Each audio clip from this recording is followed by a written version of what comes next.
দেখেন বন্ধু, আমি রাহুল। তো আজকে ভিডিওটা কি নিয়ে তোমরা আবার থাম্বনেল দেখে অবশ্য বুঝে নিয়েছো।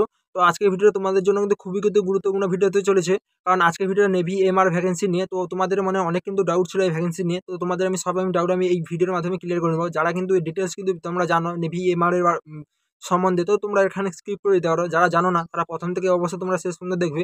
তোমাদের কিন্তু হারেক ডাউট কিন্তু আমি এই ভিডিওর মাধ্যমে ক্লিয়ার করে দেবো। সব থেকে তোমাদের ডাউট হচ্ছে কি, তোমাদের কিন্তু যে তোমাদের পার্সেন্টেজ তোমাদের লাগে, ঠিক আছে? মাধ্যমিকে তোমাদের পার্সেন্টেজ লাগে। তো আমি এখানে বলবো তোমাদের কিন্তু পার্সেন্টেজ কিছু লাগে না। তো ইন্ডিয়ান আর্মিতে যেমন তোমাদের পার্সেন্টেজ লাগে 33% এবং 35% টোটাল। তো এখানে কিন্তু কিছু কিন্তু তোমাদের পার্সেন্টেজ লাগবে না। তোমরা যদি নর্মাল যদি তোমরা 10 পাস যদি হও, তোমরা কিন্তু এখানে কিন্তু আরামসে তোমরা কিন্তু অ্যাপ্লাই করতে পারবে। তো এখানে কোয়ালিফিকেশন কি আছে এবং তোমাদের সিলেকশন প্রসেস কী রকম এবং এখানে হাইট কী লাগে এবং এখানে ওয়েট কী লাগে, সিলেবাস কী, প্রথম তোমাদের কী হবে, A to Z আমি তোমাদের অফিসিয়াল তোমাদের নোটিফিকেশন তোমাদের নিয়ে যাচ্ছি, নিয়ে যে তোমাদের দেখিয়ে দিচ্ছি। তো এখানে নোটিফিকেশন দেখতে পাচ্ছ, তো এখানে দেখলে তোমার কিছু বুঝতে পারবে না। তার জন্য নোটিফিকেশনের ভিতরে তোমাদের নিয়ে যাচ্ছি, নিয়ে ওখানে পুরো ডিটেলস আমি বলে দিচ্ছি। এবং বলে দিচ্ছি এখানে কিন্তু হাইট কিন্তু খুবই কিন্তু কম লাগে। এবং এখানে আনম্যারিড ছেলে মেয়ে সবাই কিন্তু এখানে অ্যাপ্লাই করতে পারবে। নেভি তোমরা দেখেছো, ফটো দেখতে পাচ্ছ। তো এটা কিন্তু নেভির ভ্যাকেন্সি আমি বলে দিচ্ছি, ঠিক আছে? তো নেভিতে কিন্তু অনেক লোকের কিন্তু স্বপ্ন থাকে। আর বলে দিচ্ছি এখানে ওয়েস্ট বেঙ্গলের কিন্তু ছেলেগুলো কিন্তু খুব কম অ্যাপ্লাই করে। কারণ এখানে কেউ জানে না এই ভ্যাকেন্সি সম্বন্ধে। সবাই জানে কি নেভি মানে সায়েন্স গ্রুপ লাগবে, সায়েন্স ব্যাকগ্রাউন্ড লাগবে। কিন্তু এসব কিচ্ছু লাগে না। নেভিতে যেতে হলে নেভিতে আরও একটা পোস্ট আছে যেটা এমআর পোস্ট। তো সেখানে তোমাদের নর্মাল তোমাদের 10 পাস যদি হয়, তোমরা আরামসে তোমরা আবেদন করতে পারবে আর আরামসে তোমরা সিলেকশন তোমরা নিতে তোমরা পারবে। তো চলো আমি তোমাদের ডিটেলস তোমাদের দেখে দিচ্ছি। তার আগে বলে দিচ্ছি তোমরা এই চ্যানেল যদি প্রথমে যদি এসে থাকো, অবশ্যই তোমরা সাবস্ক্রাইব করে পাশে থাকবে ডিফেন্সে হারেক আপডেট পাওয়ার জন্য। এসএসসি জিডি থেকে শুরু করে তোমরা TA army, navy, air force, A to Z তোমরা মেডিকেলে তোমরা ভিডিও পেয়ে যাবে। কারণ আমি 3 বার আমি মেডিকেল দিয়েছি, একবার এসএসসি জিডি, 2 বার আর্মি এবং রানে আমার, তুমি তো জানো রানে ভালোভাবে আমি তোমাদের সবাইকে আমাদের গাইড করবো।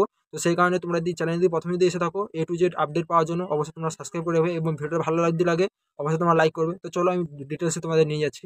তো দেখতে পাচ্ছ এই নেভির কিন্তু আমি কিন্তু অফিসিয়াল তোমাদের কিন্তু নোটিফিকেশনের মধ্যে কিন্তু নিয়ে চলে এসেছি। তো এই নেভির কিন্তু এটা কিন্তু 2023-এর কিন্তু ব্যাচ তোমরা দেখতে পাচ্ছ, 2023-এর কিন্তু ভ্যাকেন্সি ছিল। তো এখানে কিন্তু আনবিবাহিত আনমেরিড মেল এবং আনমেরিড তোমার ফিমেল, মেল এবং ফিমেল তোমরা কিন্তু অ্যাপ্লাই করতে পারবে যারা অবিবাহিত। এবং তোমাদের এখানে সব কিছু তোমাদের দেখিয়ে দিচ্ছি আমি। এটা কিন্তু অফিসিয়াল। এই যদি পিডিএফ যদি তোমরা পেতে দিতে চাও, তোমরা অবশ্যই তোমরা টেলিগ্রামে তোমরা জয়েন তোমরা হয়ে যাও। আমি কিন্তু এই পিডিএফটা তোমাদের কিন্তু দিয়ে দিচ্ছি, তোমাদের টেলিগ্রামে আমি শেয়ার করে দিচ্ছি। যারা টেলিগ্রাম এখনো পর্যন্ত জয়েন করেন তারা অবশ্যই তোমরা জয়েন তোমরা করে দেবে নাও। তো এখানে এডুকেশন তোমাদের কোয়ালিফিকেশন তোমাদের কি তোমাদের চাওয়া হয়েছে। তো দেখো এডুকেশন কোয়ালিফিকেশন লেখা আছে কি, এখানে বলেছে যে candidate must have passed matriculation examination form the board of school education, তোমাদের মিনিস্টার অফ এডুকেশন। মানে তোমাদের এখানে নর্মাল তোমাদের বলেছে ম্যাট্রিকুলেশন মানে 10 পাস। তোমাদের কিন্তু এখানে আমি আগেই তোমার বলেছিলাম কোনো কিন্তু এখানে পার্সেন্টেজ কিন্তু চাওয়া হয়নি, তার জন্য এখানে কোনো কিন্তু পার্সেন্টেজ চাওয়া হয়নি। তুমি যদি নর্মাল যদি তুমি 10 পাস যদি হয়ে যদি থাকো, তো তুমি কিন্তু এখানে কিন্তু অ্যাপ্লাই তুমি করতে তুমি পারছো। তো এখানে 2023-এর হিসাবে 2023-এ যে ভ্যাকেন্সি এসেছিল সেই হিসাবে তোমাদের বয়স তোমাদের নিয়েছে তোমার ছিল 1 মে 2002 থেকে 31 অক্টোবর 2005-এর মধ্যে যাদের এজ ছিল তাদের কিন্তু এখানে নিয়েছিল, তারা কিন্তু অ্যাপ্লাই করতে পেরেছিল। তো এবারে আমি বলে দিচ্ছি তোমাদের এজ তোমাদের কত থেকে তোমাদের নেওয়া হবে। 17.5 থেকে তোমাদের কিন্তু 21 বছরের মধ্যে যাদের এজ তারা কিন্তু এখানে কিন্তু অ্যাপ্লাই করতে পারবে। তো চলো আমি এর selection process A to Z তোমাদের বলে দিচ্ছি। তো দেখো এখানে কিন্তু অগ্নিবীরের যে আন্ডারে যে স্যালারি স্লিপ আছে সেই স্যালারি স্লিপ তোমরা দেখে তোমরা নাও। তোমাদের কিন্তু এই কিন্তু স্যালারি তোমাদের কিন্তু দেওয়া কিন্তু হবে 21,000 টাকা। তোমরা দেখতে পাচ্ছ প্রথম বছর, দ্বিতীয় বছর তোমাদের 23,100 টাকা। তো এরকমভাবে তোমাদের কিন্তু দেওয়া হবে, তোমরা এটা দেখে তোমরা নেবে। এরপরে তোমাদের সিলেকশন প্রসেস আমি বলে দিচ্ছি। দেখো সিলেকশন প্রসেস এখানে তোমাদের কি বলেছে, সিলেকশন প্রসেস বলেছে প্রথম তোমাদের এটা 23-এর বেজে আমি তোমাদের বলেছিলাম 23-এ যে ভ্যাকেন্সি ছেড়েছিল, আবার 2024-এ ভ্যাকেন্সি আসছে।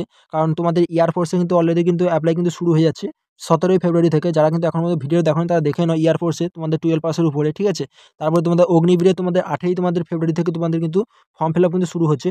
তো অগ্নিবীরে শুরু হবে, তারপরে কিন্তু অগ্নিবীর আর কিন্তু নেভি কিন্তু একসঙ্গে কিন্তু শুরু হওয়ার সম্ভাবনা আছে, ঠিক আছে?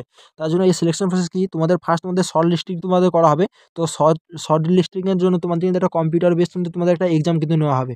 তোমাদের কিন্তু একটা কম্পিউটার বেস এক্সাম নেওয়া হবে। ওখানে তোমাদের যারা ভালো যারা নাম্বার নিয়ে আসবে তাদের কিন্তু রাখা হবে। তারপর না হলে কিন্তু যারা কিন্তু কম নাম্বার নিয়ে আসবে তাদের কিন্তু ডাকা কিন্তু হবে না। তো এই এক্সামের পর তারপরে তোমাদের সেকেন্ড তোমাদের মেন তোমাদের এক্সাম তোমাদের হবে। এইটাই তোমাদের মেন এক্সাম। তো মেন তোমাদের রিটেন এক্সাম হবে। তো রিটেন এক্সাম হওয়ার পর তারপরে তোমাদের কিন্তু পিএফটি এবং পিএমটি যেটা তোমাদের রানিং এবং তোমাদের শারীরিক মাপজোপ সেটা তোমাদের হবে। সেটা তোমাদের হওয়ার পর তারপরে তোমাদের কিন্তু মেডিকেল হবে। মেডিকেলের পর তোমাদের ফাইনাল যেমন মেরিট লিস্ট যেমন আসে মেরিট লিস্ট তোমাদের আসবে। তো এখানে দেখো ফার্স্ট তোমাদের যে কম্পিউটার বেস এক্সামিনেশন সেখানে তোমাদের বলেছে তোমাদের শর্ট লিস্টিংয়ের জন্য, জাস্ট তোমাদের শর্ট লিস্টিং হিসাবে তোমাদের কিন্তু এক্সামটা কিন্তু নেওয়া হচ্ছে। এটা কিন্তু কাট অফের জন্য নয়, ঠিক আছে? তো তোমরা এখানে যদি নর্মালি তোমার নাম্বার দিয়ে 50% মধ্যে নাম্বার দিয়ে নিট দিয়ে আসো, তোমরা কিন্তু এখানে কিন্তু পাস কিন্তু তোমরা করে কিন্তু যাবে। তো এখানে পেপার তোমাদের কী থাকবে দেখো, 50টা তোমাদের কোয়েশ্চেন থাকবে, এখানে বলা আছে হিন্দি ইংলিশে তোমাদের কোয়েশ্চেন কিন্তু থাকবে। তো একটা কোয়েশ্চেন তোমাদের 2 নাম্বার করে তোমাদের কিন্তু থাকবে। তোমাদের এখানে তোমাদের বলা আছে তোমাদের কিন্তু 10 পাস কিন্তু তোমাদের সিলেবাস, যে 10 পাসের যে সিলেবাস, সেই সিলেবাস হিসেবে কিন্তু তোমাদের কিন্তু পরীক্ষা কিন্তু হবে। এবং তোমাদের পরীক্ষা তোমাদের সময় তোমাদের থাকবে 50টা কোয়েশ্চেন, তোমাদের 30 মিনিট তোমাদের কিন্তু সময় কিন্তু থাকবে। এবং তোমাদের অনলাইন তোমাদের অ্যাপ্লাই করতে পারবে জয়েন ইন্ডিয়ান নেভি gov.in এ তোমার কিন্তু এখানে অ্যাপ্লাই করতে পারবে। তো এটার কিন্তু তোমাদের নেগেটিভ মার্কিং আছে 0.25 কিন্তু তোমাদের নেগেটিভ মার্কিং আছে। এবং তোমাদের এইটার জন্য তোমাদের অ্যাপ্লাই তোমাদের করতে হলে 550 টাকা কিন্তু তোমাদের চার্জ কিন্তু লাগবে। তোমাদের এখানে সব কিছু বলা আছে। তারপরে তোমার সেকেন্ড তোমাদের সেকেন্ড তোমাদের আমি বলেছিলাম যেটা যে মেরিট যেটা করবে তোমাদের, মেরিট যেটা তোমাদের করবে সেটা কিন্তু তোমাদের রিটিনটা তোমাদের কবে হচ্ছে, তোমাদের রিটিন সেই সম্বন্ধে তোমাদের বলা হয়েছে। সেকেন্ড স্টেজ তোমাদের রিটিন। তো এখানে তোমাদের রিটিনে প্রথমে তোমার রিটিন তোমার পাস করার পর তোমাদের কিন্তু রানিং হবে। তো রানিংয়ে তোমাদের এখানে কী হবে, তো রানিংয়ে তোমাদের ছেলেদের ক্ষেত্রে তোমাদের কিন্তু 1600 মিটার তোমাদের রান হবে, ছেলে এবং মেয়ের ক্ষেত্রে। তো 1600 মিটার রান হবে, যেখানে তোমাদের ছেলেদের সময় দিবে 6.5 মিনিট এবং মেয়েদের সময় দিবে 8 মিনিট, ঠিক আছে? এবং মেয়েদের সময় দেবে কিন্তু এখানে 8 মিনিট তোমাদের সময় তোমাদের দিচ্ছে।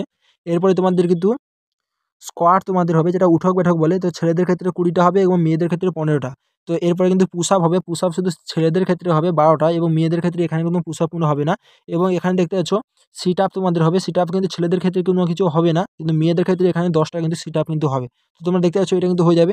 হয়ে যাওয়ার পর তারপরে তোমাদের মেডিকেল তোমাদের হবে, এখানে মেডিকেল। তো মেডিকেলে যারা মেডিকেল কোয়ালিফাই করবে তাদের কিন্তু মেরিট লিস্ট কিন্তু চলে আসবে। তাই পুরোপুরি কিন্তু এই যে মেডিকেল, তারপরে তোমাদের বলছি না মেডিকেল তোমাদের হবে, মেডিকেল হয়ে গেলে তোমাদের কিন্তু সব কিছু তোমাদের শেষ। তো তোমাদের এখানে হাইট তোমাদের কি লাগছে আমি বলে দিচ্ছি এক্ষুনি। তো এখানে ট্যাটু সম্বন্ধে বলা আছে, ট্যাটু যাদের আছে। এবং তোমাদের হাইট তোমাদের দেখতে পাচ্ছ ছেলেদের ক্ষেত্রে কিন্তু 157 সেমি কিন্তু তোমাদের হাইট লাগছে, এবং মেয়েদের ক্ষেত্রে কিন্তু এখানে কিন্তু 152 সেমি কিন্তু এখানে হাইট লাগছে। তো যাই হোক, আমি তোমাদের সব কিছু আমি বলে দিলাম, ঠিক আছে? এরপরে তোমরা যদি অ্যাপ্লাই যদি করতে চাও অবশ্যই তোমরা অ্যাপ্লাই তোমরা করবে, কারণ এখানে কিন্তু অনেকের ডাউট ছিল এখানে পার্সেন্টেজ লাগে। তো অনেকেই কিন্তু অনেক কিছু বলেছিল। তো এখানে তোমাদের কিন্তু কোনো 10 পাসে কিছু কিন্তু পার্সেন্টেজ কিছু লাগছে না। তো চলো আজকের ভিডিও এই পর্যন্ত, পরের ভিডিও দেখা হচ্ছে। আর ভিডিও ভালো লাগে অবশ্যই তোমরা লাইক করবে এবং চ্যানেলকে সাবস্ক্রাইব করে পাশে থাকবে। জয় হিন্দ, পরের ভিডিওতে দেখা হচ্ছে।